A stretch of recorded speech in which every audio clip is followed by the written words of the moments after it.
Okay, good evening. Welcome to this Wisdom Live event. Thank you for coming. We're very happy to be here with Bhikkhu Analāyo this evening. And we're also happy to be back in the Divinity School. It's an amazing venue, and very glad to be hosting this event with the Buddhist Ministry Initiative. The program this evening is going to begin with a discussion, and then we'll have a 10-minute intermission, followed by a presentation by Bhikkhu Analāyo, and then end with a Q&A. Also, if you're watching on the live stream, you can submit questions that way. If you need to leave during the event, please do so kind of to the back and up this side aisle, because we don't want to walk in front of this camera. You can also buy Bhikkhu Analāyo's new book at the back of the room, and we have refreshments. Nice waving wisdom people ready to sell you his book. And we have some refreshments as well to enjoy at intermission.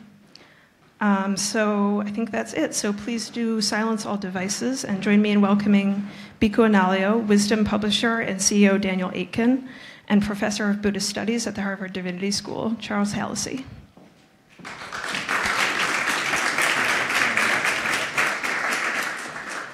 So welcome to this Wisdom Live event.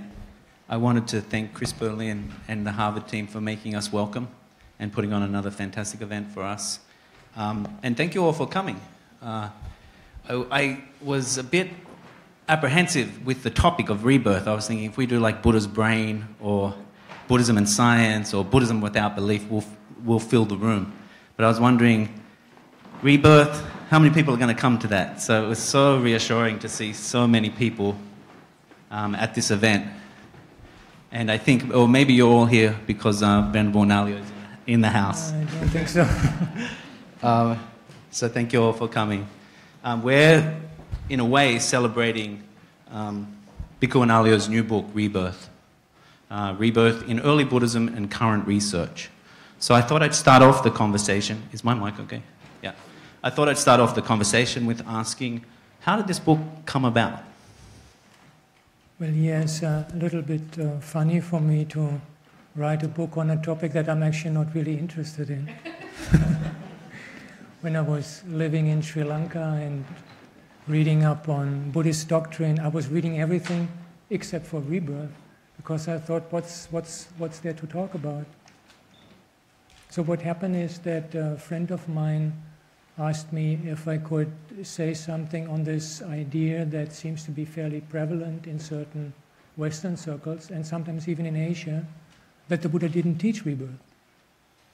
And so that is something that, because early Buddhism, the comparative study of the sources of early Buddhism is my specialist area, and this is something I can talk about with competence. It's very clearly that to the extent that we can reconstruct what the Buddha said through the textual sources, rebirth is an integral part of early Buddhist teachings. But that was just going to be an article. But while I was writing that article, I was looking at some of the recordings. This is a friend of mine from Sri Lanka who, according to his memory, as a small child was able to chant all this Pali material. When I looked at the recordings and I started to compare them with the existing editions, I found that they don't match. I thought, wow, that's something. That's quite something. And this is more than just an article. And so in order to understand that whole issue, I had to look at other reports of children who remember something that they believe is from a past life, and then also at other sort of evidence for rebirth. And I also wanted to look at that whole debate around rebirth, the history of that debate, and also the motivations and why it is so heated. And that it ended up in having 4 chapters. So the first chapter is the early Buddhist doctrine of rebirth. The second chapter on this debate from ancient India to modern times. The third chapter on all the different evidence that has been adduced in support of rebirth. And then the 4th chapter is this particular case study. And it is, I think, the first solid case study of what we call xenoglossia, the ability to speak a language that, to all appearances, somebody has not learned.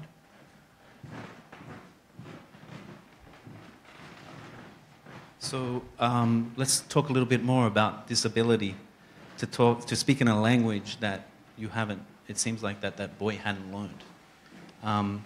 He was chanting Pali sutras, is that right? Yeah. And then what made this case so compelling for you? Well, first of all, I mean, I know him personally for quite a long time. And so this is, of course, not evidence. This is just a personal impression. I know that he's a very honest person. So when he says, I remember having learned this in the past, his memory might be wrong, but he's speaking the truth. And then his way of chanting is very different from the way usually in Sri Lanka Pali is chanted. Pali traditional chanting, and the monks here in the assembly will know, is in Sri Lanka is very kind of, it's not melodious at all.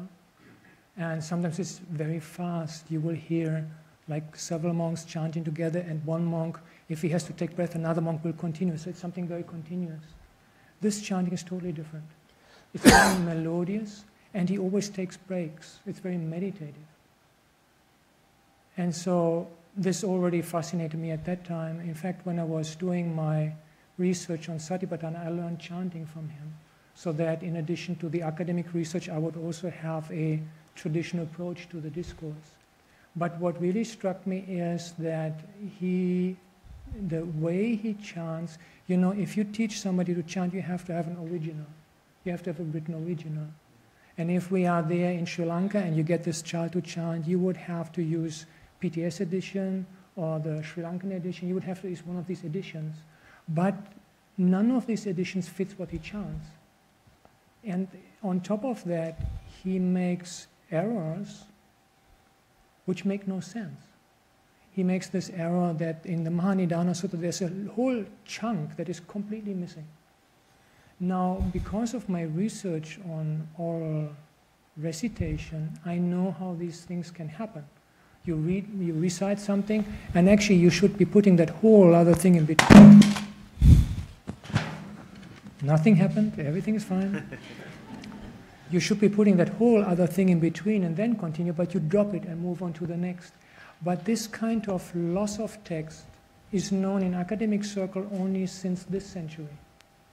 So anybody trying to make this boy chant in the 80s or 90s in Sri Lanka, they would never have had the idea of saying, let us cut out this whole chunk to make it sound original.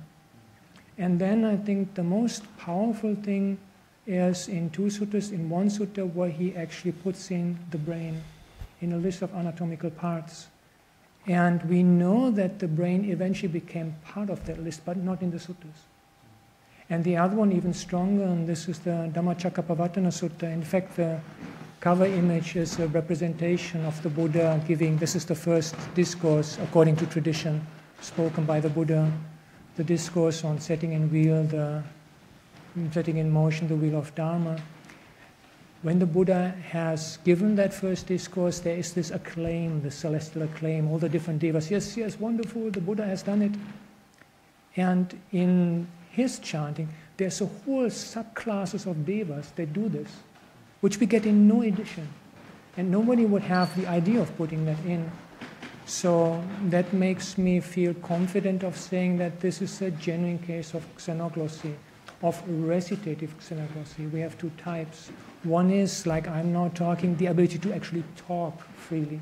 The other one, recitative, is just you are able to recite something, but you don't necessarily understand it. You're not necessarily able to communicate, so it's that type. How old was the boy when he was chanting? Well, according to his own recollection, he started very, very early, at 3 and 4 years of age. If you listen to the chantings, he's already a little bit older. He must be about 6 or 7. And that fits the research done by Stevenson on children who believe that they remember past lives. Usually they start remembering at a very, very early age. When they get to 6, 7, or 8, they start forgetting things. So we have a boy who's about 3 years old, and then he's chanting in a unique fashion. In a very unique fashion, yeah. He doesn't understand what he's chanting. He doesn't understand what he's chanting. But he's chanting sections of a text that is not extant today. Is that right? No, the texts are extant today.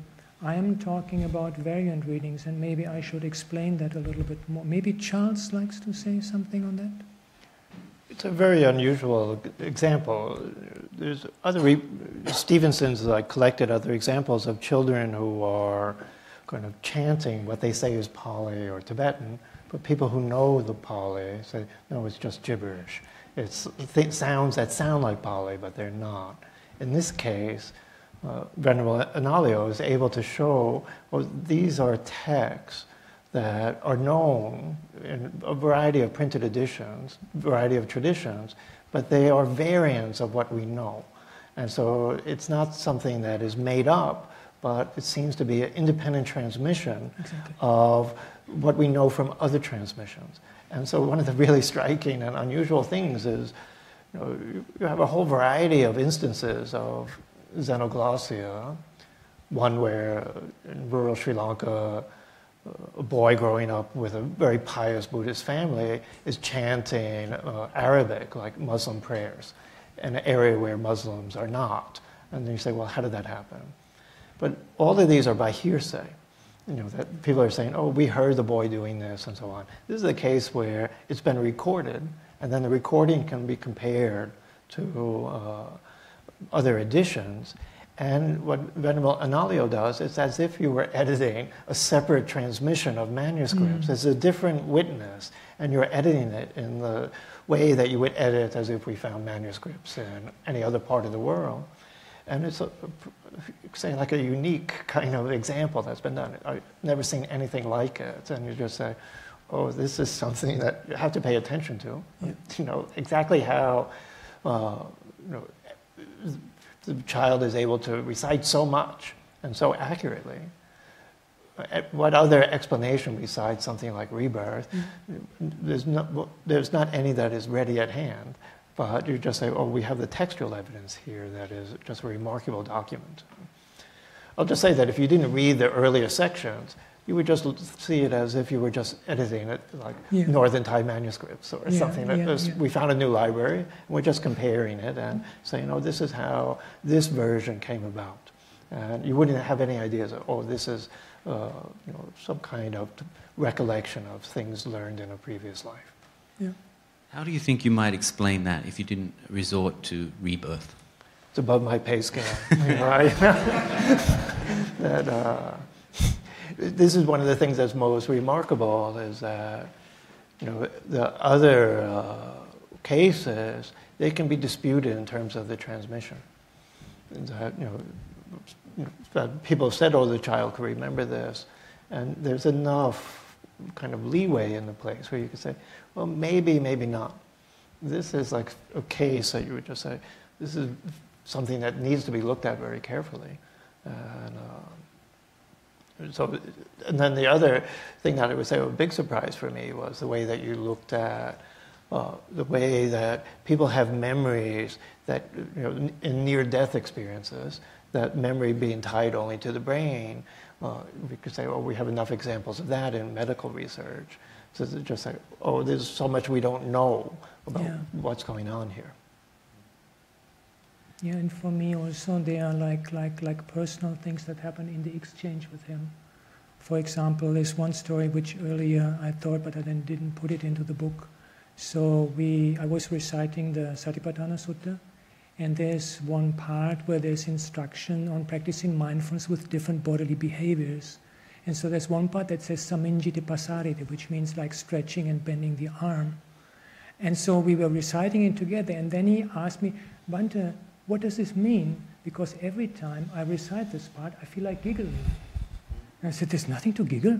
It's just arm moving like this. What is there to laugh about? And he said, oh, and he was kind of like disappointed, but that was it. And it was years later that I found there is a story about this in the commentaries. And the story is, and now we're making a little bit of fun of monks if I'm allowed to do that. So there are monks and nuns sitting listening to a Dharma discourse.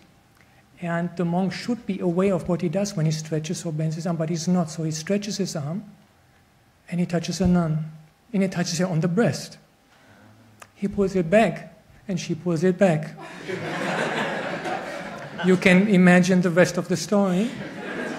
And you can imagine why a monk who recites that part would feel giggling.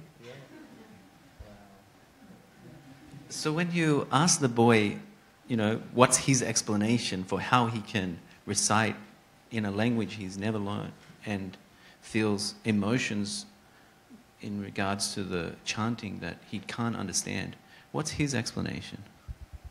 Well, I never asked him that question because I said I wasn't interested in rebirth. And he had gotten all this attention from others because of rebirth, and our whole relationship was like, yeah, that rebirth stuff, we are just friends, we want to chant, We were interested in the Pali and the Dhamma. And our whole relationship was basically based on leaving that excitement about rebirth to the side and going to the things that we are really interested in, the teachings, the meditation practice. So we never really discussed that much. Can I just add what I think is an important detail of the joke? Because that he says, I felt like giggling, and there's a story that's in the commentaries. What it's indicating is some presence of a very learned monk, not just someone, so that what's being carried is not only the xenoglossia, but the framework of the study and the understanding of the tacit knowledge that would go around it, that's there as well, in the way that memories themselves work. Yeah, but he didn't know that story anymore. No, but the idea that... But there was still this kind of like, when you chant, saminjite pasarite, you go a little bit like giggling and then you continue chanting, Right. This is a topic of scholarly research of monastic humor. That there's many PhD studies that can be done on the humor that's to be found in monastic studies. Can I just say one other thing, in terms of the cases of the reincarnation type? It's very important in all of the cases that the children are very young. And that's because very young children are not really capable of lying, that they don't know how to deceive other people. And it's humorous when you see them starting to learn how to trying to. I had a friend once who, her son was 4 and they wanted to go to a city pool. And you had to be 5 to go into the pool. And she told her son, when you get there, they'll ask you how old you are. And if you want to go swimming, say that you're 5. I'm not recommending this as parenting. And so when he got there, the gatekeeper said, "How old are you?" And he said, "I'm 4, except when I want to go swimming, and then I'm 5. And so that there's like a natural honesty to very small children, and they're not able to construct the kind of the falsehood that the rest of us are very good at. But that's the significance of the children having these memories. And it seems that the memories fade as they grow older. Is there an explanation for why that happens? Does the RAM get filled with new memories? Well, I think we have the suggestion that is so, and I think it also makes in a way sense. In fact, for some of these children, this is now Stevenson cases, they experience a lot of conflict. They would actually like to be able to let go of that past identity, and for my friend, that was definitely so. He found it really like that attention and the pressure was going, and that he was not being allowed to be a child at his age, but there was also, he's the rebirth case, wow. This is just very difficult for them to handle. And there's also an observation by Stevenson, based on a survey of many cases, that usually those who do remember in childhood have died a violent death. So his explanation is that people who die normally, kind of with their life more or less complete, then the probability that these memories carry over to the next life is not so strong, because in a way you have finished your business, if I may say so.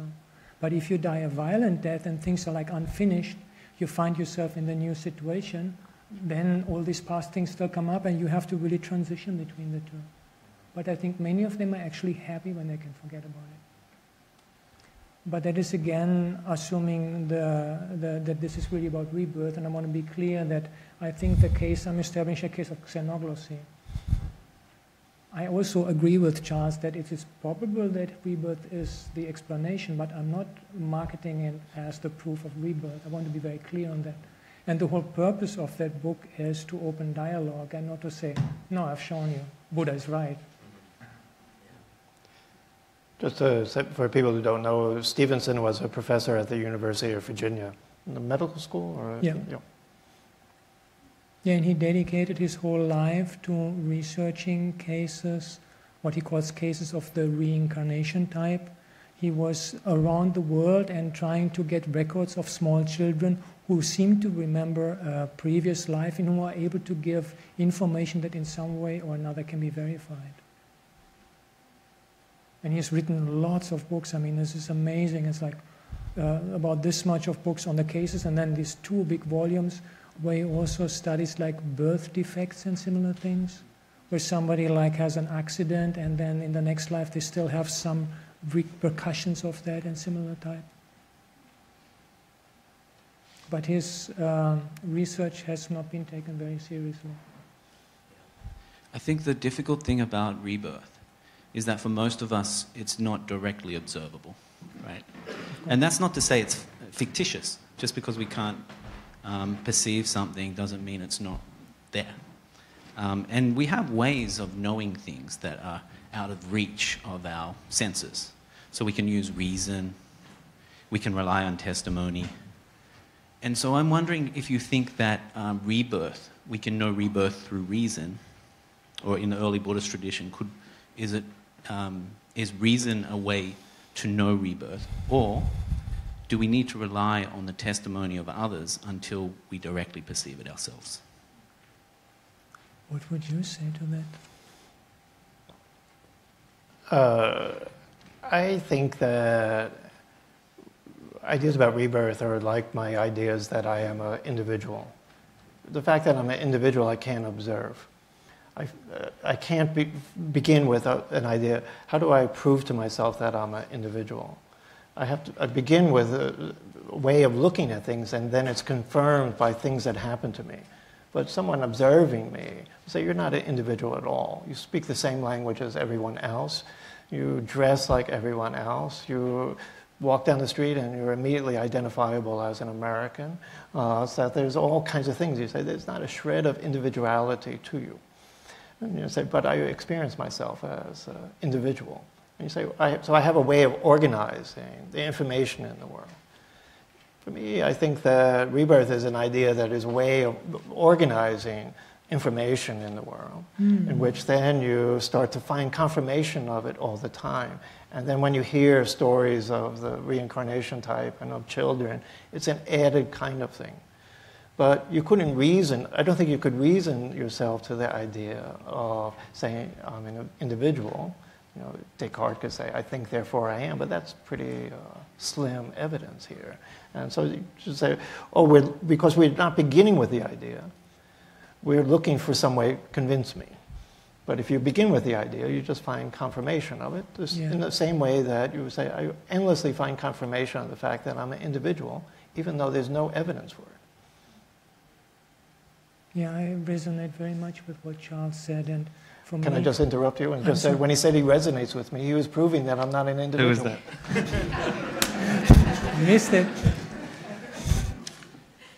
You know what I found so fascinating when I started to read the different research on it, how much people are actually influenced by what we call my-side bias or confirmation bias in cognitive psychology, and how exactly the same evidence is read as proving totally opposing points. So I'm not really interested in this whole direction of can we reason our way to rebirth. I just don't really see the point. I think we just have certain informations and we look at the information, then build our own view about what Charles said as an individual. Very much resonates with me. So like, you know, Dhammakirti was famous for making a proof for future lives. And so we don't find that in early Buddhism. Is that what you're saying? We don't find similar proofs for... Well, this type of approach for the gaining of knowledge is not recognized as a fully valid source of knowledge in early Buddhist thought, because this is taka reasoning, and something can be well reasoned and still be wrong. Something can be not well reasoned and still be right. So it's more, the emphasis is more on the direct experience. So then this... So I'm not saying something against Dhammakirti, of course. Of course not. I'm just saying that the early Buddhist epistemology differs from later traditions. And so the premise that you can reason to something and thereby prove it, I think from an early Buddhist viewpoint would probably not be considered as a real proof that something is indeed like that. What about Theravada Buddhism? Do they have like an anumana pramana, inferential valid cognition? I don't think that in the Theravada tradition, as far as I know, that this kind of pramana tradition developed to the same level of energy and sophistication and nuance that's happened in the pramana tradition with Dignaga and Dhammakirti. But I would just say generally, historically, you're always going to have some individuals, many of whom have gravitated to places like Harvard University, that they're looking for other ways of confirming, kind of logically proving something that other people don't feel any need to do that. And so then to look at Dhammakirti and generalize from him towards a Buddhist world at his time, you'd probably say, well, he was probably really quite unusual. That most people didn't feel the need for it, and most people probably didn't even have to think about, is this a form of valid knowledge or not? So that brings me to another idea that this idea of rebirth was prevalent at the time of the Buddha and in ancient India. And some people have suggested that the Buddha just took for granted rebirth, and that and so he taught it because it was a prevalent idea at his time, and therefore we don't have to take it so seriously today. What do you think of that sort of line of reasoning? Well, what I try to show in my book is that, first of all, there were quite a number of people in ancient India who did not believe in rebirth. So it was not just an universally accepted doctrine, but the idea of rebirth is really intimately woven into the very structure of early Buddhist thought. It is knowledge that, according to the discourses, was gained by the Buddha in the night of his awakening, that he recollected his own past lives and that he saw the rising and disappearance of others. And things like the 4 levels of awakening recognized in early Buddhist thought are all intimately related with how much more of rebirth or freedom of rebirth. So I think that for that whole structure to stand, and according to tradition being attributed to the Buddha's own insight, that this position is really not convincing. I don't think it is really tenable if we do a thorough study of the textual sources for early Buddhism. I would add to it that the fact that the statement, I love you, is a very common expression in English, that take that as evidence that when I say I love you to my wife is evidence that I'm not serious or meaning it. I'm just accepting what's in the general culture. That would be an error. And so the idea that, just because other people were talking about it, it wasn't serious or part of what he was trying to think through, I just think that's a very, very kind of flawed but common argument. And academic Buddhist studies is very guilty of that kind of analysis. I like to add to this actually, Charles, what Charles said, that if we look at the sutras again, I mean, we have no firm evidence for the historical Buddha as a living person. I'm talking about the Buddha as he emerges from the earliest strata of text at our disposition. So the kind of personality that emerges there is somebody who has a very independent thinking, and he's very well able to dismiss thoughts and ideas that do not accord with his understanding. So to believe that he just took over something that actually he knew rebirth is just nonsense, but let's take it on just so that my doctrine sells better, it really doesn't fit the way he emerges in the early discourses. I think the argument's a little inconsistent anyway, because it comes from a basis of, the rational Buddha would not have really accepted rebirth if it wasn't prevalent in his time. Well, the rational Buddha then would have analyzed to see if that made sense for him. So it's a little bit of an inconsistent argument. Yeah, but this is a basic tendency in Western Buddhism that has its roots in Protestant Buddhism in past colonial history, and is based on the universalization of subjectivity. I like this, therefore this must be what the Buddha taught. But that is not really a valid way of determining what the Buddha taught. So if we agree that the Buddha taught, past lives, that he could, he said that he could see his past lives, and that he could see other people's future lives. And he said that. So is that ability something that's a side effect of spiritual progress, or is that something that's necessary for spiritual progress in early Buddhism? Well, I don't think he could see into the future. I think he could just see at that time somebody passing away, being reborn in such and such circumstance. So this is a present moment knowledge. The idea of having definite knowledge about the future is not really, according to my understanding, an integral part of early Buddhist thought. We have it in the Cakkavatti, or sometimes called Cakkavatti Siyanada Sutta, with this Maitreya episode, the future Buddha. But I've been able to show through comparative study that this is a later element in that discourse. So according to early Buddhist thought, you cannot predict something with absolute certainty for the more distant future. You can only say right now the conditions are such that such and such thing is probably going to happen. But the suttas show us that there were a number of monks and nuns developing the te vidya, the three knowledges, which is recollection of one's own past life, the divine eye, it is called, the ability to see beings right now passing away, being reborn, and the destruction of the influxes, which is full awakening. But others only realize that last one. So as far as I can see, the rebirth doctrine, as much as it is an integral part of early Buddhist thought, is not an indispensable necessity for somebody to walk all the way to full awakening. And this maybe ties in also with the question of how in the West somebody should approach the topic of rebirth. Because of course there is the problem that much of science is based on the paradigmatic assumption that the whole of the mind is a product of the brain. And so even though that assumption itself has never been really proven, all research done based on that paradigm seems to confirm that. And so as a rational Westerner, familiar with scientific thought, am I now being asked to believe something that I find unbelievable just so that I can be a practicing Buddhist? And there I think we can make a distinction between different types of right and wrong view. In the early Buddhist scheme, the path to liberation involves the Noble Eightfold Path. And the first factor is right view. So there is right view simply in terms of the Four Noble Truths. And this does not imply that one has to accept rebirth as a belief. So with that much one can do the practice. It would just be wise to say, look, I don't know about rebirth, I don't believe it, but I'm also not totally sure it cannot be. It's just something I don't know, I'm not concerned about. And that is perfectly fine. I would just only add to that, Venerable Analāyo mentioned a number of very prominent contemporary Thai monks who have said, rebirth is not necessary to the overall system of thought of the Buddha. And my own sense is that we can say, this is a product of their historical conditions and their times.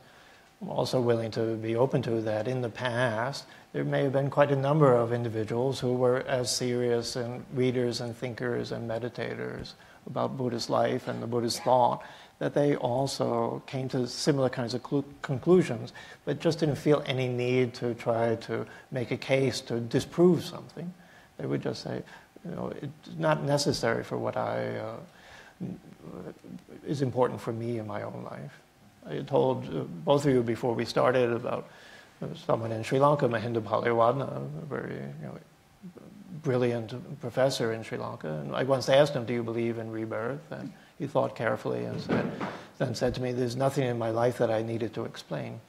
And so then what he was doing, pretty much what Venerable Analāyo just was saying, is that there's lots of things that people tell me about superstrings, and I don't have to think too much about it in terms of what is important to me.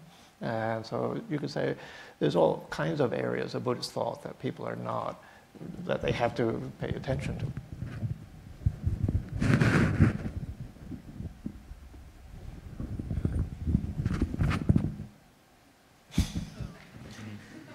So basically in early Buddhism, the advice is that, not that you have to believe in rebirth, but that it's best not to outright reject it.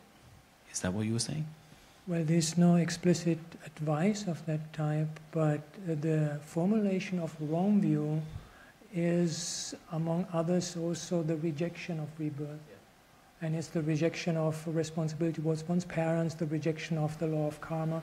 So we might hold an agnostic position, but if we outrightly reject it, then at least in the frame of early Buddhist thought, I think we would be into trouble. So let's say that we don't believe in rebirth. Then what is the goal of Buddhism? Well, I'm not sure if we can talk of Buddhism in this kind of like the goal of Buddhism, one goal. I mean, even in the early suttas, we find people with quite different interests and quite different inclinations. And the Buddha gives a whole discourse, the long discourse, the Sigalovada Sutta, just to somebody to show him how to improve his relationships with family and workers. There's nothing about Nibbana in there. So I think Buddhism has the realization of awakening as its focal core point. But from that, there's just a lot of variety, and you can accommodate all kinds of different peoples as long as they are in some way willing to accept that there's a distinction between ethical, wholesome, and unwholesome behavior, and that it's better to have wholesome behavior, and maybe open to looking at the mind. So if there's no such thing as future lives, why should I be good from a Buddhist perspective in that context? Because it's painful if you harm others, right here and now, for yourself and others. So karma holds when there's no future lives? Karma would hold in this life then? Well, my karma of being able to speak here in English is the fruition of the fact that 3 decades ago I went to the UK and learned English. That's a very clear fact of karma. I was not born with the English language. But I went to the UK, I studied, and now I can communicate in English. So I don't need a future life or a past life for this karma and its result. What about the last thing you do in this life? The last thing I shall do in this life will be meditation. And that actually brings us to what I think is much more important, which is facing our mortality. And I have found in Sri Lanka that people who really believe in rebirth are still afraid of death. And this is also why I'm not so concerned about rebirth. I'm really concerned about death. I do death contemplation every day. I like to teach it, I encourage it. And I think this is the real issue, and maybe this is also what is a little bit at the background of the heatedness of the discussion, but it's not really being spoken about, our mortality. And we are all going to die. Not a single person in this hall or out on the internet is free from mortality. Whether we will be reborn after that or we will see at that time, but it's facing death, facing the fact that we will die. And what does that mean for our life? How do we want to die? What do we want to have done before we pass on? What in our life is really important and meaningful when we are facing death? And when we are with others who are dying? I think these are much more important questions. Everybody looks a little bit sad now. How do you think about your own death? Does that inform your life today? Just a small question. My mother told me I wasn't going to die. So I'm kind of in shock. I think that what Venerable Analāyo is saying is very, very important. The Buddha's reminder that death is certain, life is uncertain. And also, I would like to combine with that Marx's saying that death is hard for the living. And once I accept that death is certain, life is uncertain, then I can attend to also that death is hard for the living with other people who are experiencing it at that time. And so the care for the grieving that happens, the sadness that happens, the suffering that can't be removed, it has to be kind of endured, and at its best it can be learned from. And so that reminder, you could say, oh, this is a very important thing. But I think Venerable Analāyo says, what I would say is that Buddhism, Buddhism is not one simple thing. But as such, it's a full-service religion. And so it has to do a lot more than just tell people oh, you're going to die.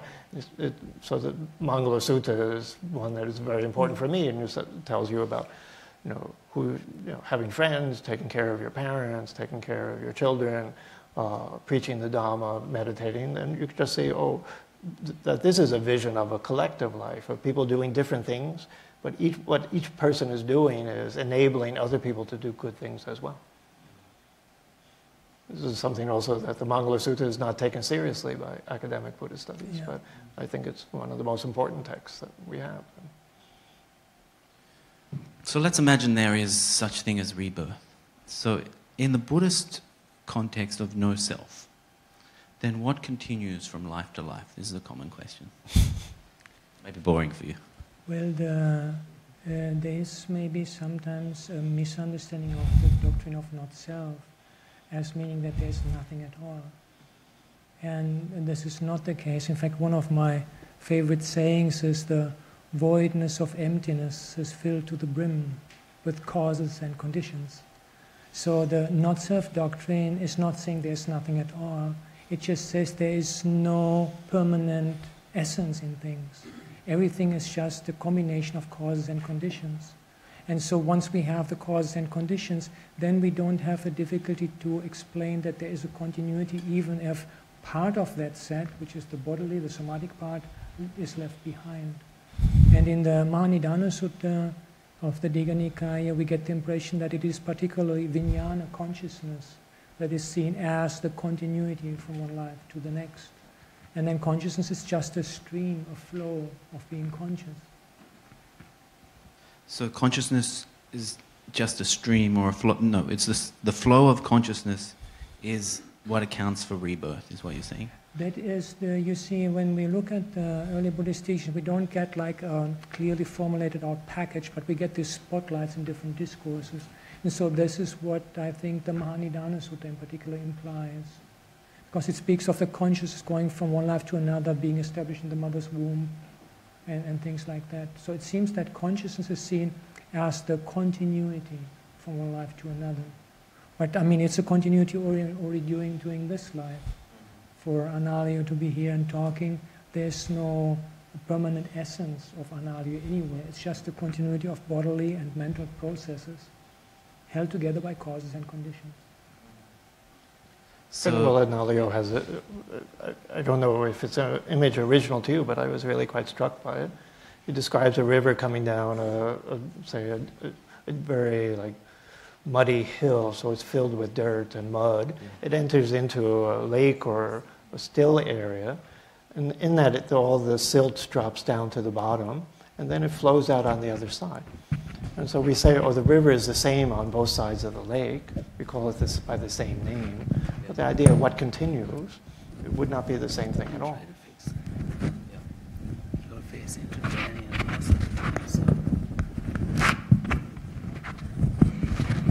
So in effect, when the Buddha, when he's, the day of his enlightenment, when he's saying, that person thousands of years ago, that was me, it's in a way he's just saying, that is part of the river and that is part of the river.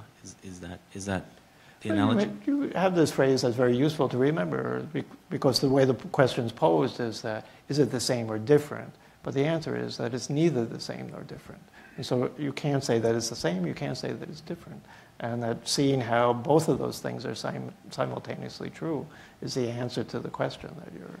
It seems, though, that something persists other than the stream of consciousness. There's this sense that was me, or I am this, right? Like we don't have the same... The Buddha didn't look at his hand and see the atoms in his hand and say, and probably he could look back and say, these atoms were, in this star and that star was me. So there's something about the continuation of consciousness rather than the continuation of matter that, is connected with this sense of, that was me. What do you think? I'm not sure I understand the question.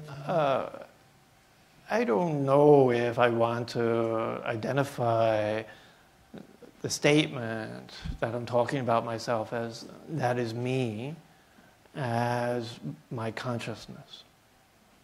And I'm aware, simply I'm aware that I'm aging. I'm not aware of the process of aging. I don't have any direct awareness of it, but I'm aware that I'm aging, and I'm aware that my consciousness has aged also. That the way that I experience myself now is different than I experienced myself when I was 19. And the way that I said that is me when I was 19 is different than I would say that is me now. And so what I just have is this ready at hand statement, that is me, that I keep on using all the time for different circumstances. And it's misleading that I think, oh, there actually is a me, that all those statements I make would be, that is me. Absolutely. But it's always there. And it's this subjectivity that seems problematic for the physicalist to explain, in my mind. So let me shift gears. So it's not like the Buddhists didn't argue throughout time with materialists, right? So there were people in ancient India that were saying there's no such thing as a mind that continues from life to life. Actually, everything can be explained, and they didn't use like the language of physics and chemistry, but they did say everything can be explained by these 4 or 5 elements, right? Okay. So how did the Buddhists of those times respond to those arguments? Well, we have a very long debate in the long discourse collection, the Payasi Sutta, where a materialist king discusses the topic of rebirth with a Buddhist monk. And this discourse is very interesting because we not only have several Chinese parallels, we also have a Jaina version of the same discourse. So it was very popular among the Shramana culture in ancient India. And this king describes different experiments. Whether he did them or whether he invented them, we don't know, but like cutting up the body of a person to see whether there's something that remains, or killing somebody. These were like criminals. He caught him, killing them and putting them into some kind of container and then boiling and seeing if something comes out. All kind of different experiments to show, look, you're talking about something in addition to what is material there, but that's rubbish, it doesn't work. And this monk gives a series of answers, always showing that this relying on what is only visible to the eyes is not sufficient to draw real conclusions. It's a very fascinating discourse. Yeah, you describe some of them in the book, all these experiments they did. There's a few. Quite horrific, some of them, boiling. We don't know, because we have to keep in mind that this is a debate, and a debate in the ancient Indian and also in the Tibetan context is very much about winning the debate and not so much about a historical truthfulness. So if you can make a good point by inventing a very nice story, you win the debate, you won the debate, even the story doesn't need to be true. So we are not sure if this Payasi really killed all these people in these cruel ways, but they are just good arguments in a debate situation. Winning the debate is very important in the Harvard context too. But I hope your students will be more truthful than ancient. Can you make up stories? That's how I teach. Wow. We are public, you know that? That's not me. So I think we might finish the discussion with, could you tell us a little, I want to go back to the boy who was chanting the Pali, and I wanted to go, there's a story, he does tell a story, speaking of stories, of how he came to be able to chant the Pali. And he recalls a memory of being with Buddhaghosa. Could you tell us a little bit about that? He remembered being brought up in a Brahmin family, and this is something I'm going to touch on later in my talk also. The ancient Brahmins in India, they had a very, very strong culture in memorization. From small childhood onwards, they were taught to memorize. And then he was converted to Buddhism, and he was one of the monks, according to his memory, who accompanied Buddhaghosa in his journey from India to Sri Lanka. And he was apparently a Digabhanaka, a reciter of the long discourse collection. And it is, I mean, if you think in terms of manuscript culture, and I have some of my friends here who work with manuscripts in the audience, nowadays, if I want to find a reference, I just go and I have it in the digital. But if you want to know, like, wait a moment, that discourse number 17 in Majjhima Nikaya, and you have this whole stack of manuscripts, and you have to like go through and search it. It's just so much easier if you have a reciter, just go, can you just recite? And you go, ba, ba, ba, ah, yeah, that's the one I was looking for. So it seems that Buddhaghosa had this kind of like memory monks, specializes in the different Nikayas who were coming with him. And this boy remembers to have been one of these monks. Wow, quite a story. Well, I think we'll end the discussion there. Thank you so much. Thank you. What we're going to do now is we're going to have a 10-minute break, and then Bhikkhu Analāyo will come back and do a talk on some of his research, and then we're going to have a Q&A. So we'll have questions from the audience here and also questions from those online. So thank you so much for listening, and we'll be back shortly. Thank you.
Hello. So right now we're actually playing the chanting. For anyone who's curious, this is the Dhammaruwan. I hope I'm saying that right. This is the boy chanting the Pali from his past lives. Yes, and we're going to crank it up.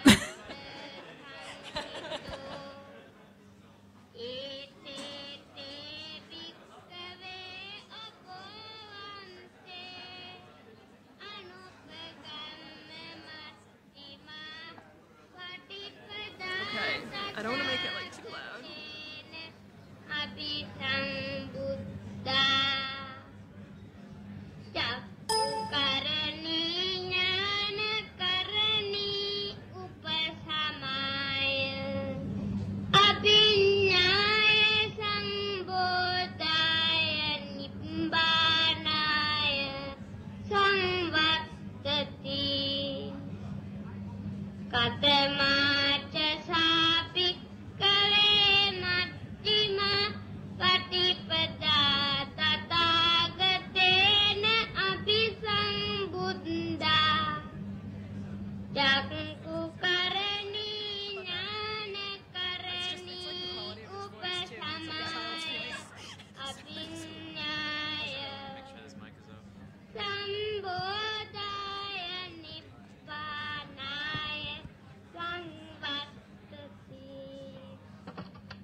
hayameva ariyo attangiko maggo seyati idang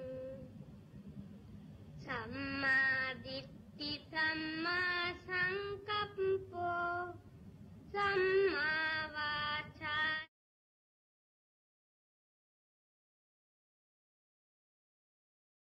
jiwo samma vayamo samma sati samma samadhi idam dukkang ariya sacchanti me bhikkave pubbe hananussute sudammesu Cakkung udapadi nyanang udapadi panya udapadi vinja udapadi haluko udapadi tangko panidang dukkang arya satcang paritnyayanti me Bhikkave pubbe hananussute sudammesu Cakkung udapadi nyanang udapadi panya udapadi vijja udapadi aluko udapadi Tangko panidang dukkang arya satcang paritnyatanti me bhikkave pubbe hananussute sudammesu Cakkung udapadi nyanang udapadi panya udapadi vinja udapadi aluko udapadi idam dukkha samudayang arya sacchanti me bhikkave pubbe hananussute sudam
පුම්බේ අනනුසුතේසු ධම්මේසු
ඉමේ භික්ඛවේ පුම්බේ අනනුසුතේසු ධම්මේසු චක්කුං උදපාදි ඥානං උදපාදි පඤ්ඤා උදපාදි විඤ්ඤා උදපාදි ආලෝකෝ උදපාදි සංකෝ පනිදම් දුක්ඛ නිරෝධගාමිනී පටිපදා අරිය සත්‍යං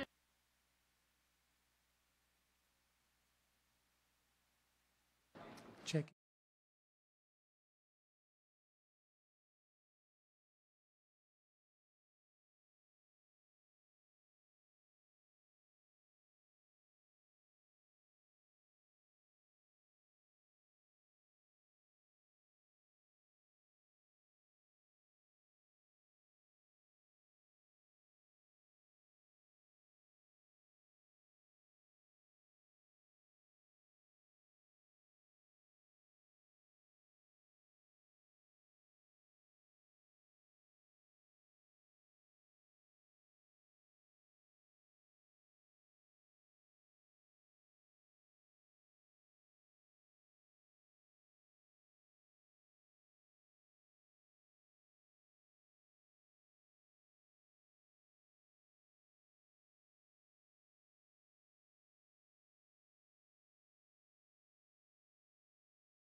Doing a sound check when I talk like this. Can you hear me? At the back, can you let me know if you can hear me? You can't hear me. Some can hear, you cannot? It's good. Good, here we go. Yeah, so I was asked to give a little bit of a personal history of my research. I have done a short presentation of this type at the IAPS conference in Toronto, and I was asked to do it a little bit more detail and also get it recorded for others to be able to look at it. And so what I'm going to talk is a little bit about my personal life and how I came to be an academic and how I came to do all these publications. And basically, as a starting point, when I got ordained as a monk, I had no plan whatsoever to do anything academic.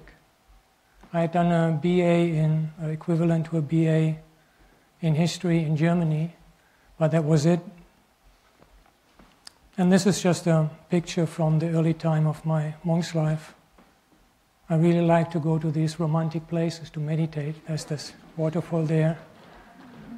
And for my first time as a monk, I lived in a cave that was very beautiful, a cave on top of a mountain, on 3 sides surrounded by the ocean. And there was just nothing, you just meditate the whole day. There were a few snakes, a few cacti, and then you just go down, get your food, eat, and go back. And that was basically the way how I thought I would be living my life. Now, even though these settings were very romantic from the outside, what was happening in my mind was not always as romantic. I was practicing a lot of mindfulness meditation, but the central problem I had was anger. I'm an anger type. And so I was told that, if you're an anger type, you should practice metta. And so I tried this metta meditation, usually translated as loving kindness, and it had just no effect whatsoever.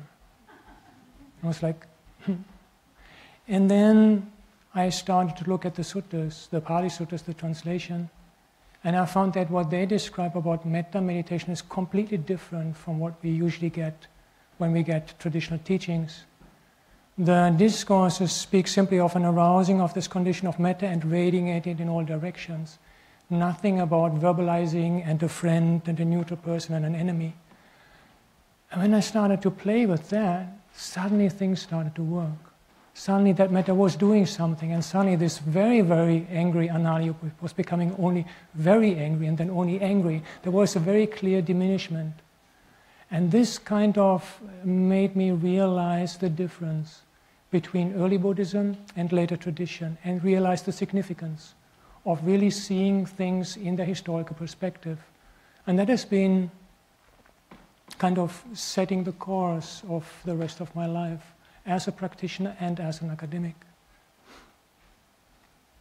And so I was living in Sri Lanka, and I was running a small meditation center on the outskirts of Kandy.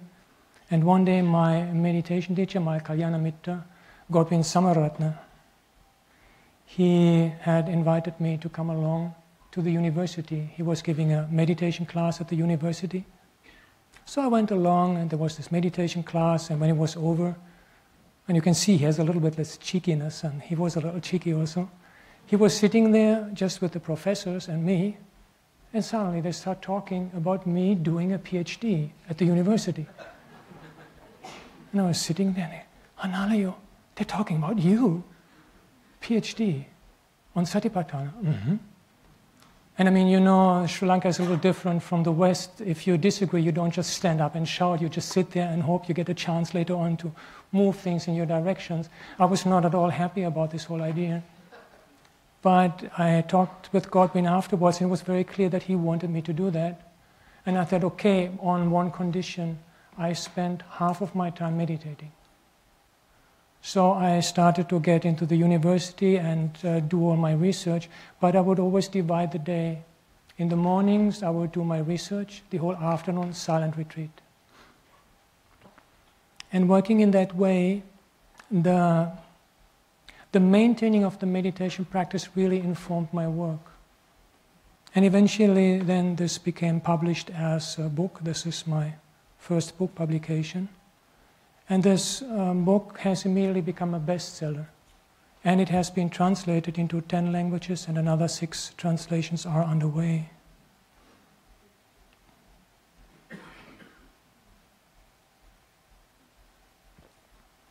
And I think the success of my PhD thesis is due to 2 reasons, as far as I'm able to say. One is that it came out at a time when this whole mindfulness became a mainstream interest. So I really just caught on a fashion, and that drew a lot of attention to it. But I think the other reason is also this, and this is really central for my whole life, this combination of practice and study. And in a way, I'm indebted to my parents for that. My mother was a very intellectual type. My father, very practical and intuitive. And somehow I inherited these two, and my job is kind of to bring them together. And I think the book really draws on interest. It's actually somewhat dry, but it draws so much interest because I'm using the academic methodology to find out things that are of practical relevance. And I'm looking at it also from a practice perspective. Like I was saying before, I even memorized the Satipatthana Sutta just to have another approach to look at that discourse. And that memorization with actually that Sri Lankan boy, that Dhammaruwan, made me realize part of what was important in the Satipatthana, so that I would never have understood just by the academic method. So after my PhD finished and published, I got involved with the Encyclopedia of Buddhism. The Encyclopedia of Buddhism was started in the 1950s as a government project in Sri Lanka. And by that time, because of the civil war with the Tamils, the government was no longer giving any funding. And the chief editor, a very sweet old gentleman, he really wanted to finish that encyclopedia project, but he had no funds and nobody to write. And because I had free time, I said, okay, just give me what you have. And I ended up writing 80 entries for the Encyclopedia of Buddhism. And some of these have been published in book form. This is just a selection of those entries that are of interest for meditators. After that, I decided to go back to Germany. My parents needed my help. They were transitioning from working to retirement. They needed my presence. That was quite challenging, actually. You know, living as a monk in Sri Lanka is so easy. Living as a monk in the West is quite difficult. I have had people shout at me. I have had one time people throw a bottle at me. Like, just you look so different, and it really irritates people. They think you're a freak. You're very strange. But anyway, that was what I had decided to do. Again, a similar thing happened as with Godwin. My whole idea was I stay with the parents and just do meditation. But then some family friend got my mother into this idea that, why don't you ask him to do a habilitation? And again, was like, why should I do more academic work? I've already done this PhD. But then the thing was, you see, my mother, and we were very close. My mother, she had done an MA and with top results at her university in economy. And everybody was expecting her to go on for PhD and habilitation, but she didn't, because my grandfather needed her. And so she, in a way, wanted me to do what she had not been able to do. And I felt like compelled to do that. And so what I did then is to say again, okay, and I do again the same thing of half-time meditation, half-time work. And this time I split it so that I would do the first half of the week just in silent retreat, the second half of the week do my work. And for the habilitation, I decided to get into the Chinese agamas. I had become aware during the Satipatthana research of the importance of the Chinese parallels.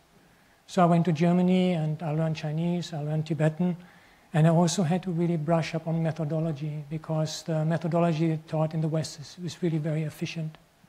So there was a lot of things for me to learn, but there was also one thing that I had actually missed out because of getting my academic education in Sri Lanka, and that was going to be of my great advantage.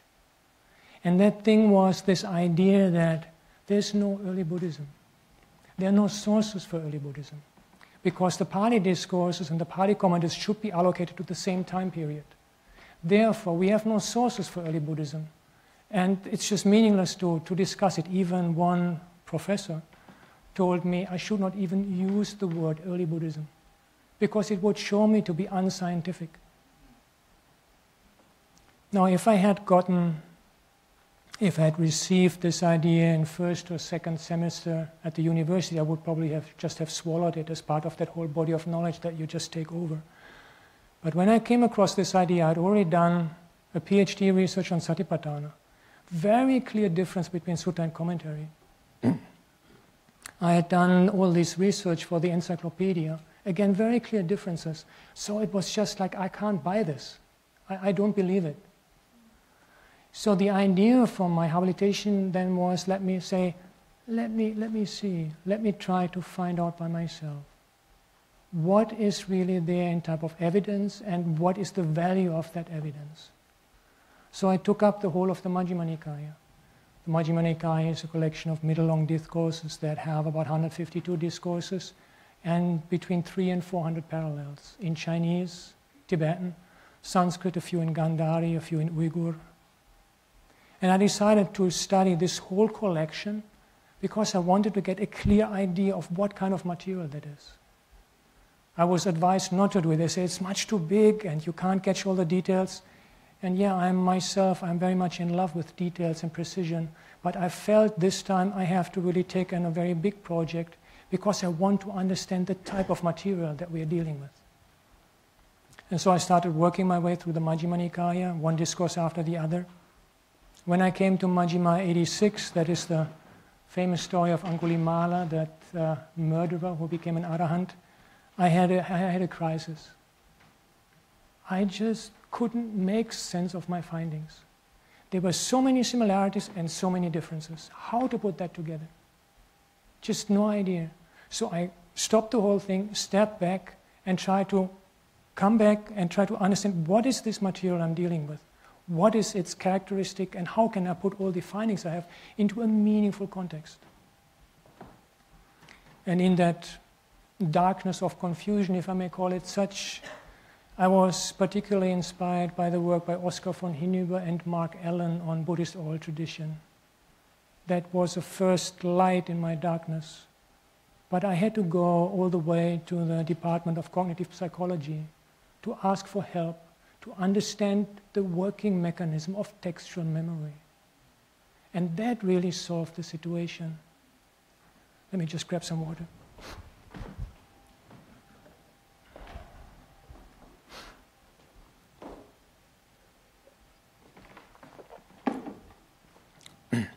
You see, memory, when we haven't really read or studied it, we think it's a little bit like a tape recorder. You just put it in and you switch on and it comes out again. It's not like that at all.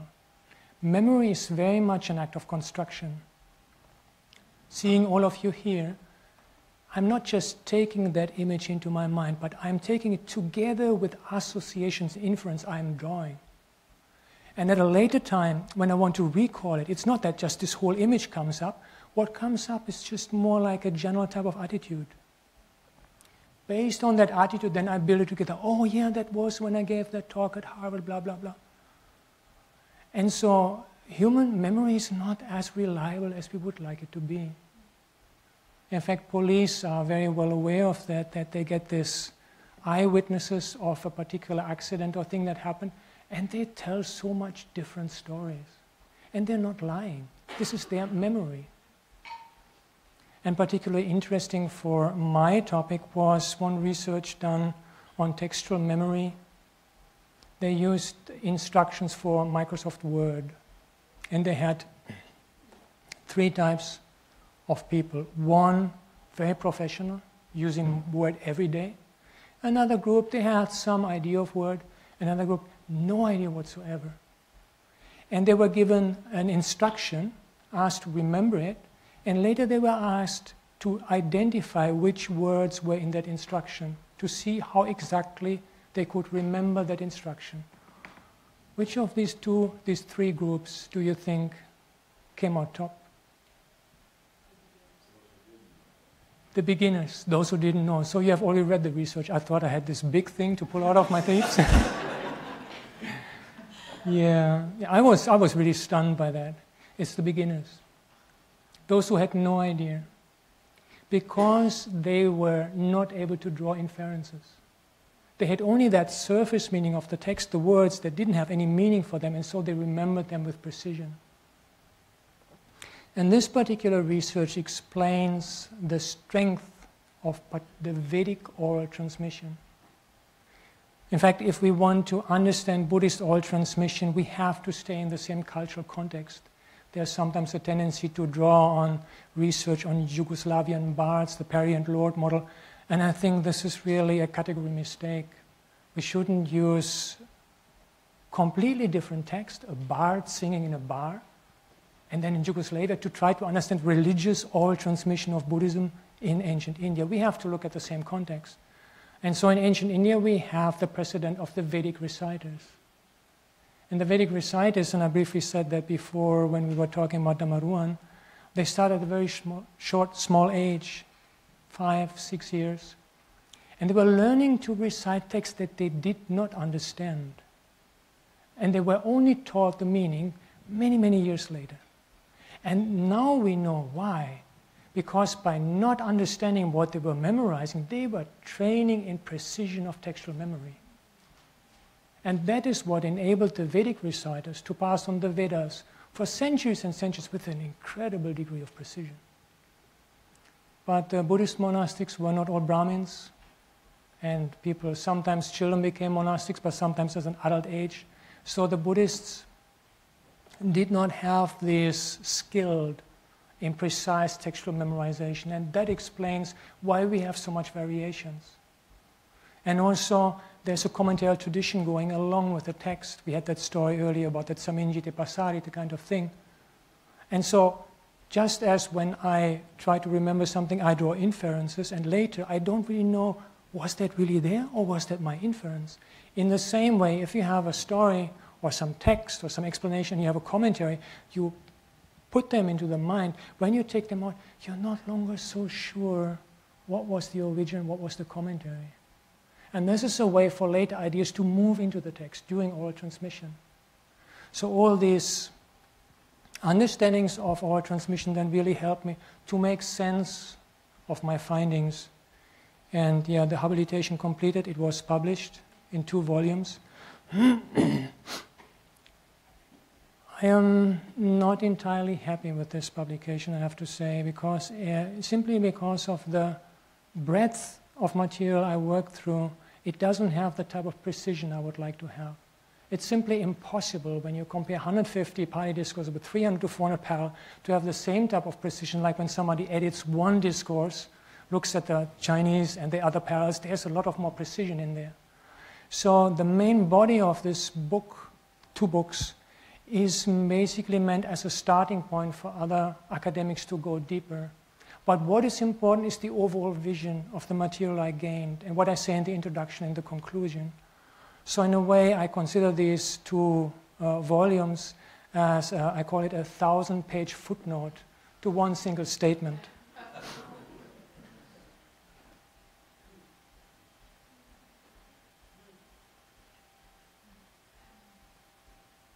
That was what I tried to find out, and that is what I've been able to prove, I think. This is genuine products of oral transmission. We have to take these sources serious. Now, in the course of studying the Majjhima Nikaya, I made so much other findings. And I had no time to follow them up, so I had this whole long list with different notes and this and this and this. So after completing the habilitation, then I started to work through all these notes and keep publishing. And just pouring out one article after the other, because I had all the material already there. And also in a way, the meditation again helped me, because somehow during the busy period of the week, I do all this research, and then I go to meditate, and I don't think about what I did, but somehow the mind is subconsciously processing things. When I come out of the meditation, I just have these very clear ideas, and I write an article like this in a so-called flow experience. And so in the 15 years since the publication of my PhD, I have produced over 300 academic publications. This is just far too much. Yeah, I know, I apologize for that. And Charles Müller, he has an online database for the different publications in Buddhist studies, and he's allowed me to use this picture. And it just gives you an idea of how heavy I am on all my poor colleagues, just publishing. But I promise it's over now. I finished all of that. And I put all these articles into volumes with collected papers. So these are my collected papers, all of them based in one way or another on findings I made in the course of my habilitation.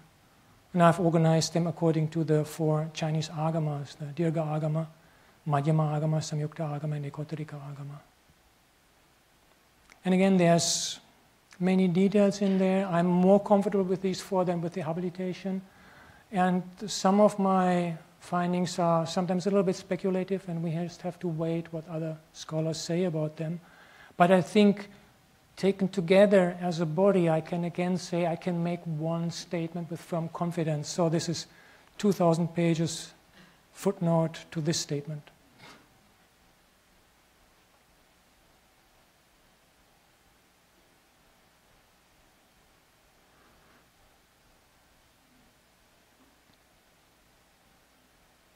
And I want to stress the hypothesis. I'm not saying something was in such a way. I'm just saying the sources at our disposition give the impression that it may have been like that. That's important for me. This is what we had earlier, and this is also for what I'm going to present next now. And from the discourses, I also went into the Vinaya. So there's one volume with collected studies on the Vinaya. And then there's the story of how the order of nuns came into being. And women in Buddhism is one of my specializations beside meditation. And it took me 10 years to understand that story. How, based on all studying and translating all the different versions in the different Vinayas, this basic story of how the order of nuns was founded. And what particularly was my interest was an attempt to understand two things.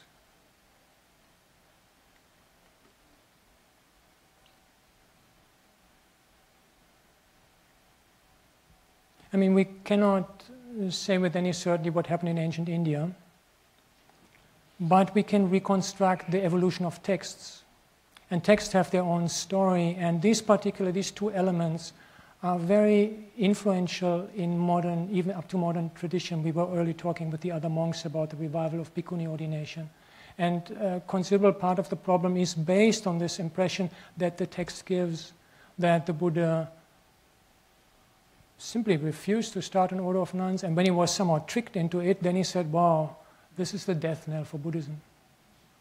And so in doing this comparative studies, I mean, others have before said, this is like very strange, we can't believe it, it doesn't fit with other discourses, what they say about the Buddha.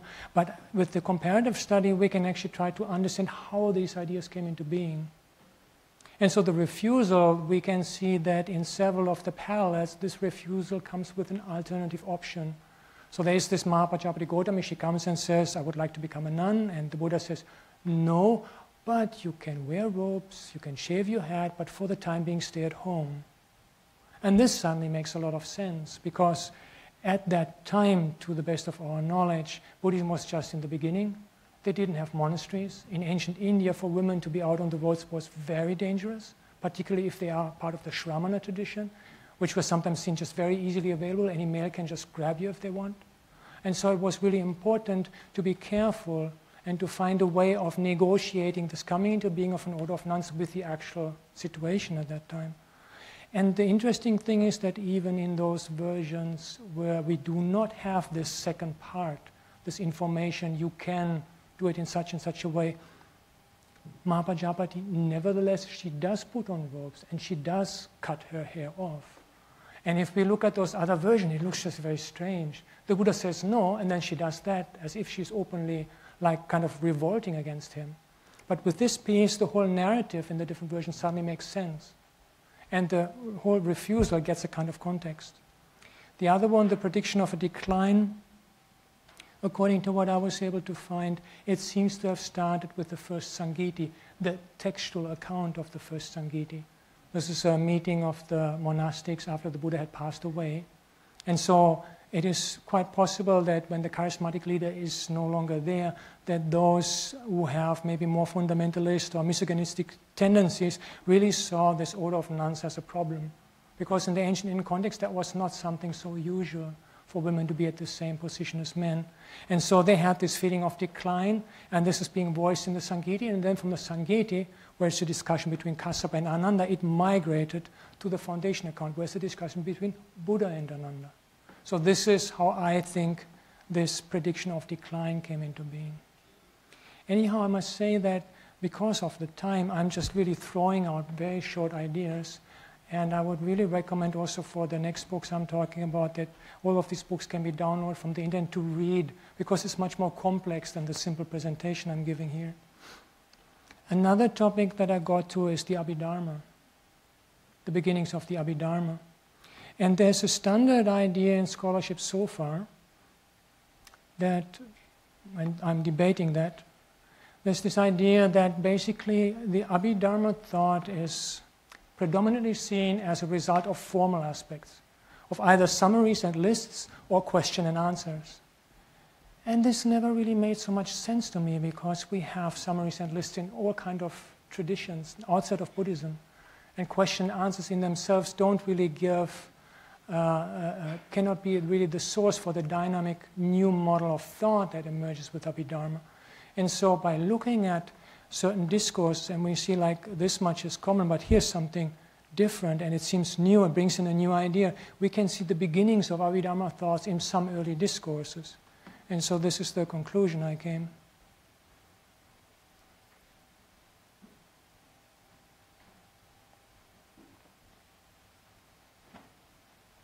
Basic shift in perspective. In early Buddhist thought, if you ask me how to get to the exit, I would just tell you, go out here, turn left, and there you are. But now, no. There's a room in which are 85 different chairs, so and so many pictures, so and so many people, and this kind of curtain, and you go out of the door, and you get this whole detailed description, trying to present a complete map. And that map mirrors the belief in the Buddha's omniscience. In early Buddhist thought, the Buddha was not yet considered omniscient. That is only a later development. Another thing I looked at was the beginning of the Bodhisattva ideal. And I published 2 books on that topic. And yeah, there were several ideas that are central for the Bodhisattva ideal that I believe we can trace to the early discourses, to certain notions and certain contexts that come about.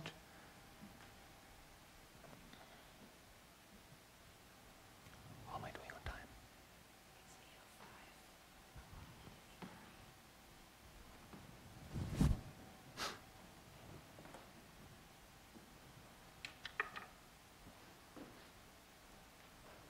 Yeah, I'm not going into that because I want to leave time for question and answers. So just what is Vinaya, Abhidharma, and the beginning of Mahayana, if you like, can together say there's this basic conclusion I have.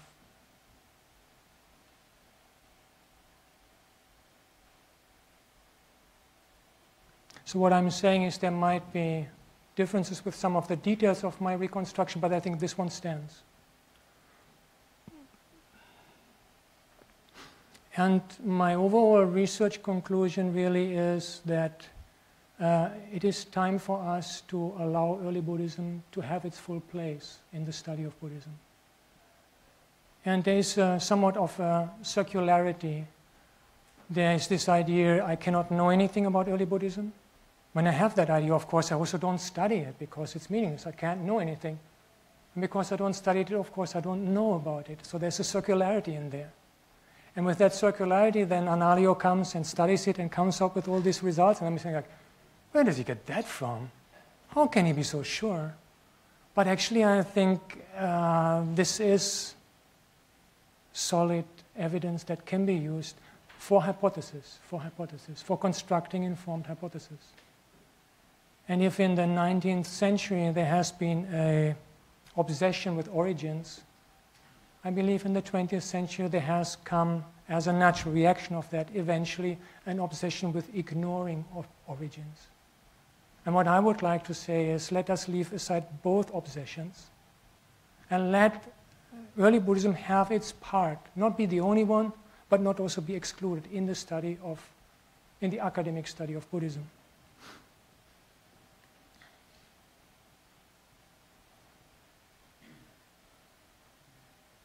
And I think this conclusion stands even because I published so much, people have hardly gotten a chance to criticize my errors. I might have made errors here and there, but I think this one stands. This one can no longer be disputed.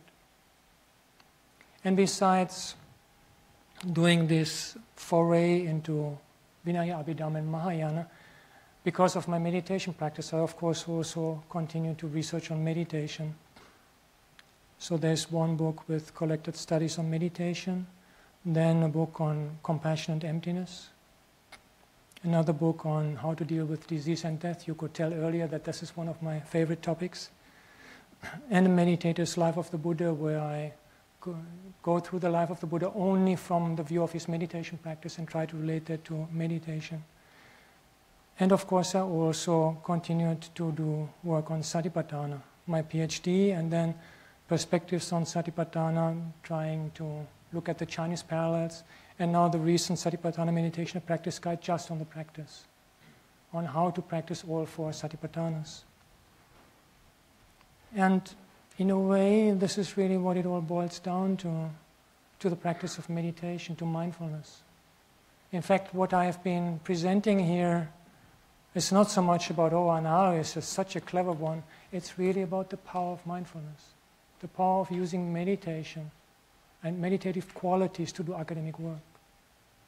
And my success is really because I practice, in particular, mindfulness. And the mindfulness practice is being recognized on the clinical settings, and I hope that it will be also increasingly recognized for its potential in the academic setting. And so by way of conclusion, I'd just like to give a little bit of a practical example. Excuse me.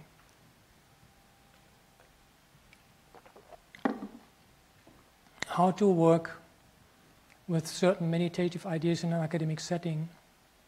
There's this discourse in Samyutta Nikaya, this Brahmin Sangara, where he comes to the Buddha and says, Bhante, sometimes I memorize, and I forget it. These Vedic reciters. And sometimes I don't memorize and I still remember it. How come? And the Buddha says, because of the 5 hindrances. And that discourse really struck me. I thought that this is interesting. So we have these 5 hindrances: sensual desire, anger, sloth and torpor, restlessness and worry, and doubt. I try to implement them to my actual academic work. Now, sensual desire, for us monastics, excuse me, but it's a little bit easier because we don't have a relationship, and all the time and energy that goes into relationship dynamics, we can just forget about that.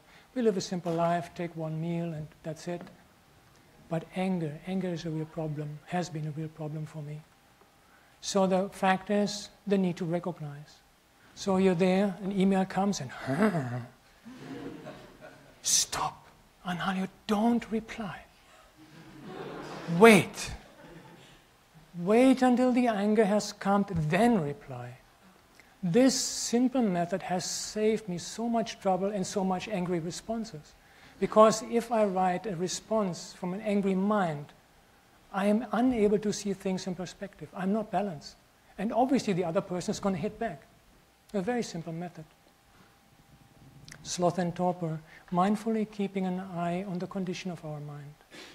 When I am clear, like after I've meditated, email off, SMS off, door closed, do my research. When I'm anyway tired, then it's time for email, if you like to do texting or whatever, just to be clear when the mind is awake and not tired, to use it for the creative type of work. And to keep watching what is the condition of the mind. And not allow us to, well, I wrote to so-and-so, let me just quickly check if they replied. That is not useful. That is not useful because we keep getting here a texting, there an email. The mind is so tired. At the time you want to work, you can't do the work anymore. Restlessness and worry. For us as academics, the main thing of restlessness is, of course, these so-called deadlines. Somebody asks you to write something and they say, okay, you write on that topic, until then you should finish. So a very simple trick I do is I just put them forward. If you give me a deadline, I put it 3 months earlier. By having that deadline 3 months earlier, I don't get things right that 3 months, but maybe 2 months earlier, I have my things finished. And I can put them aside. And by the time it comes to hand in things, I have finished my stuff, I've let it set, I can just read through one time, send it out, no problems. And I know so many of my colleagues, they wait until the last minute, then they're struggling to get it ready, they send it off, they stop. No, I still have to add something. If we just have that little trick and see that, look, if I'm putting myself in a condition of restlessness and worry, my mind is not going to work well. Let me avoid that.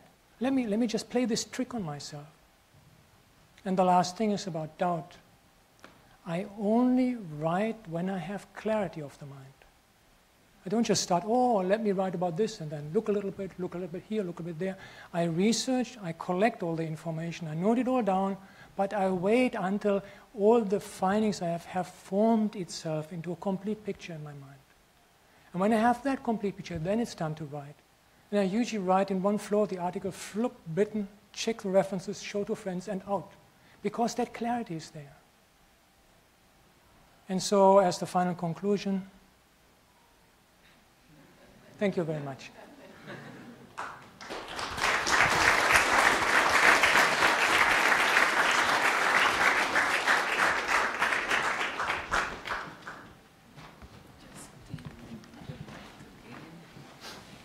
To the church this time, they said.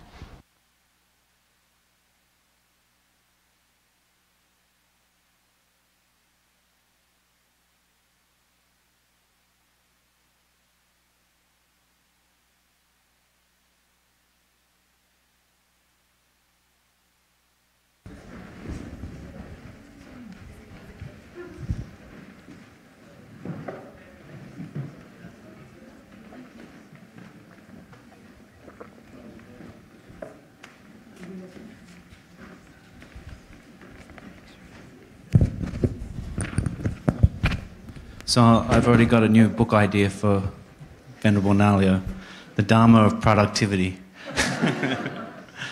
So now this is the question and answer portion of the night. And I'm surprised anyone's staying. People aren't running off to write a book. 3 books, 10 books.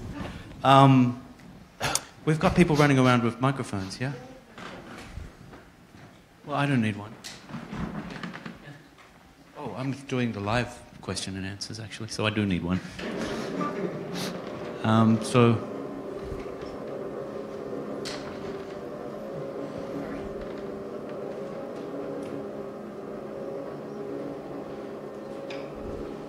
So maybe I'll start with a question from the online audience.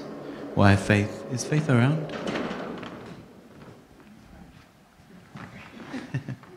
So we have a question from Nicholas, and he asks, does the boy's chanting point towards any known tradition or lineage? And this is what I tried to say. It is, as Charles rightly said, it is very clearly a Theravada collection of Pali texts, but it does not fit any of the editions we know. Okay, do we have a question from the audience here? Chris. The mic, who has the mic?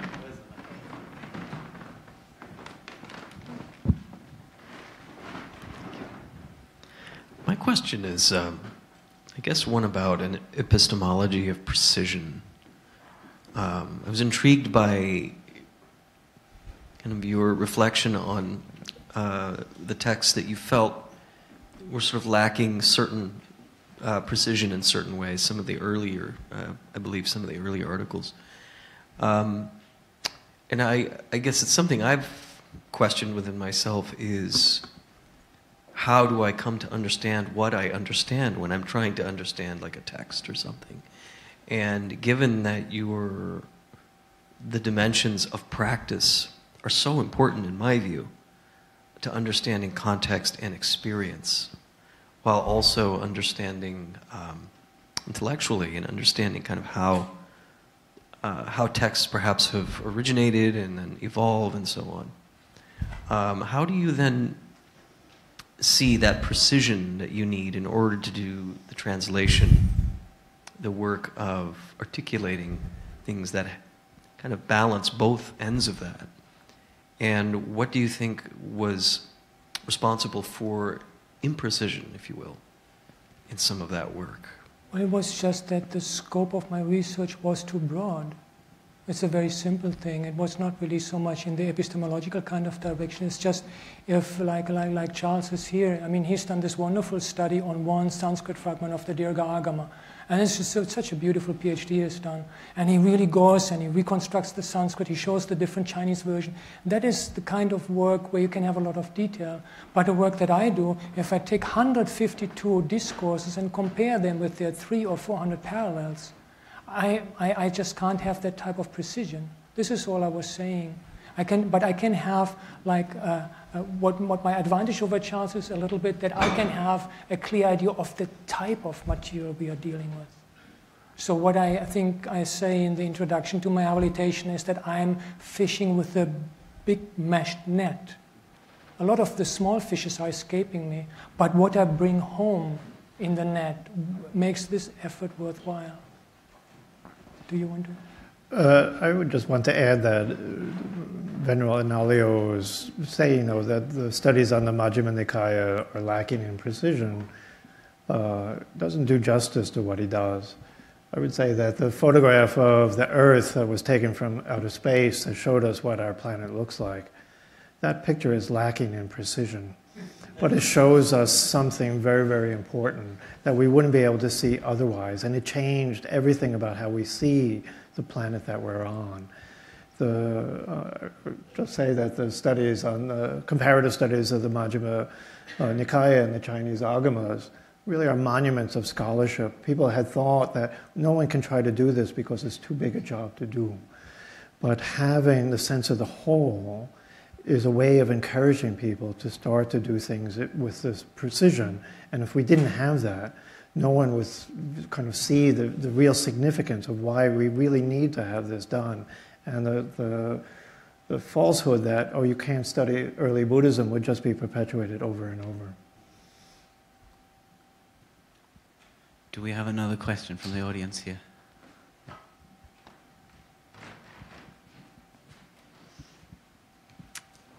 Thank you for being here with us. I was hoping you could elaborate more upon the consequences and the possibilities of the the Vedic memorization without knowing the meaning, or the translation, or however it's articulated, and not that it's distinguished by the absence of that kind of understanding, but possibly what are the possibilities? So what is it doing instead? I have to ask you to help me because I did not fully understand your question. If you could say a few more things, maybe I get an idea of what you're asking about. I'm thinking about the idea of memorization and recitation, and the possibilities of that having a function that doesn't have to be necessarily the meaning. If I was, I get you now. Yeah, we have to keep in mind that in ancient India, they didn't have any writing material. They didn't use writing for sacred texts. So the only way of passing on a text through history is by oral recitation. So the whole idea of needing to memorize with precision is to maintain a sacred body of text for later generations. And that was the main purpose. And those Vedic reciters, once in their youth, they had learned this precise memorization. Afterwards, they did study the meaning. It's not that they were for their whole life ignorant. It's just that the transmission of the Vedas has achieved an incredible degree of precision over many, many centuries of oral transmission. And because of that research on this Microsoft Word thing, I finally understood why, and why the Buddhists were not as good as them. And that was my finding. Why, for example, in Buddhist texts we have all kind of, well, tricks is not a good word, but all kind of tools they use to help memorize. They say the same thing 3 times. They don't say, it is good, this is good, nice, and I like it, or they have this repetition kind of thing. Then when they have several words, they call it the principle of waxing syllables. You start with a short word, and then a longer one, and then a longer one. All these are aids to help people to memorize the text because they did not have that precision of the Vedic reciters. And this explains why texts, even though to all apparent means they were trying to pass on the text, why there can be so much change. And that was my puzzlement. I found sometimes comparing the parallels, and they were so similar. and to small details. And then there's suddenly real major differences and strange differences. The same text, but in different sequence. It makes no sense to conceptualize this as intentional, somebody doing it on intention. But it makes also no sense to conceptualize it as something trying to memorize with precision, unless I understand the limitations of memory and the limitations of the early Buddhist oral tradition. Thank you for asking that.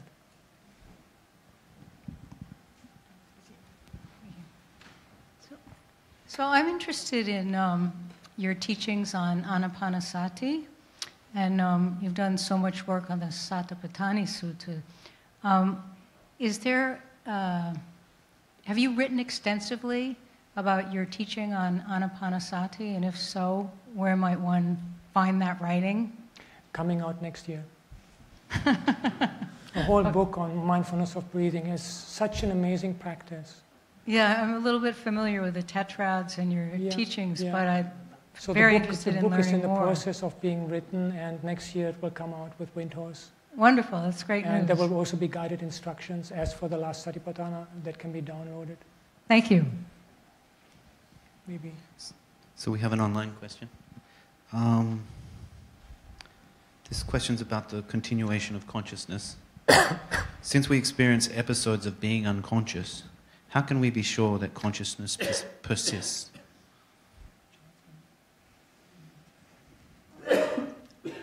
I'm not really sure how I would want to answer this. The line of the questioning is that looking for evidence, raising something, how can we be sure about this or that? And almost always those kinds of questions will, I think, kind of fall short. They won't be convincing. So what you could say is that the questions about the continuity of consciousness are arising as answers to other kinds of questions. And that what you want to do when taking up the answers is to see them in connection to the kinds of questions that people were asking. And what Venerable Analāyo has done is to show, those questions were changing historically, and that there's a difference in the way that consciousness was thought about in early Buddhism and the way that it began to be spoken about in the commentarial periods, and later that the momentariness was a different way of answering. Yeah. And it may have been even a different kind of question on this. So the idea that, there's different answers to the same phenomenon, I think Venerable Analāyo has said, no, it's not really, that's not precise enough, that we have to say, there's a different question here, and then there'll be different answers about consciousness that happen. Thank you. Yeah, from an early Buddhist viewpoint, I would simply add that unconsciousness is not conceptualized as the absence of consciousness. In fact, the absence of consciousness is death. It's a definition of death.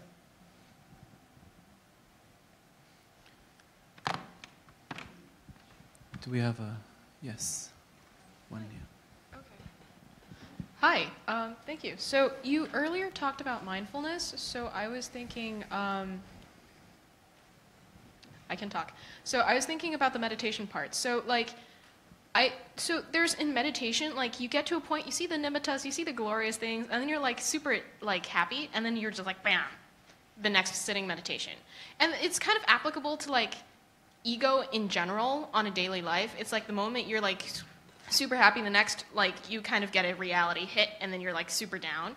So it just keeps on going up and down and up and down. So I can also see this in my meditation. And so when I try to be mindful, it's not mindful, it's more like a roller coaster ride. So do you have any recommendations on what I should be doing or how to fix it?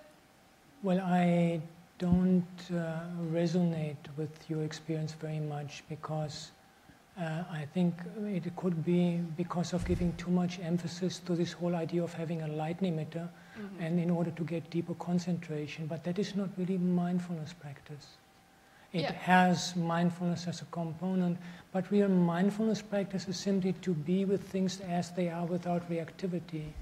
And that is something that builds up momentum, and you don't get this up and down.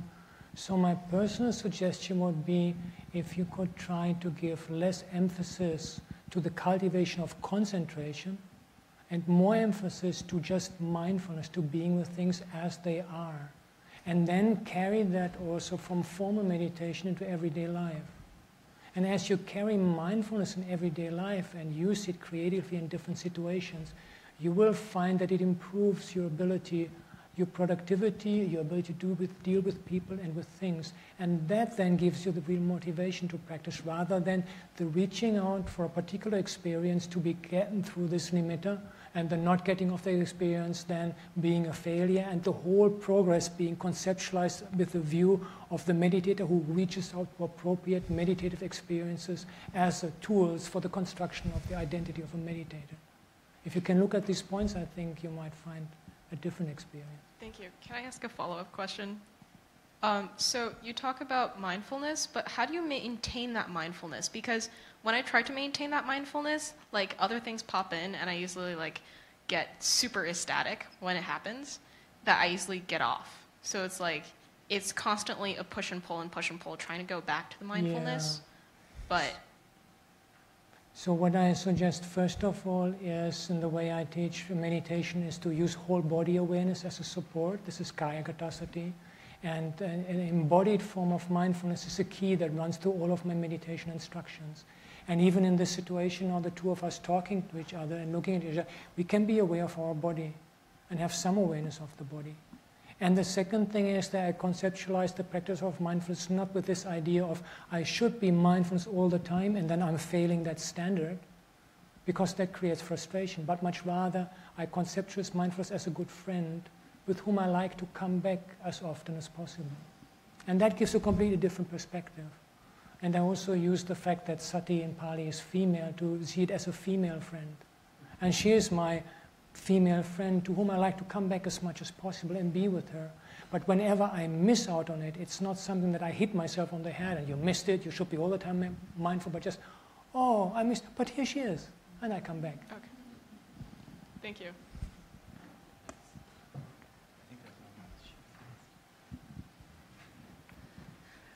Thank you for being here. My question is also related to meditation practice itself.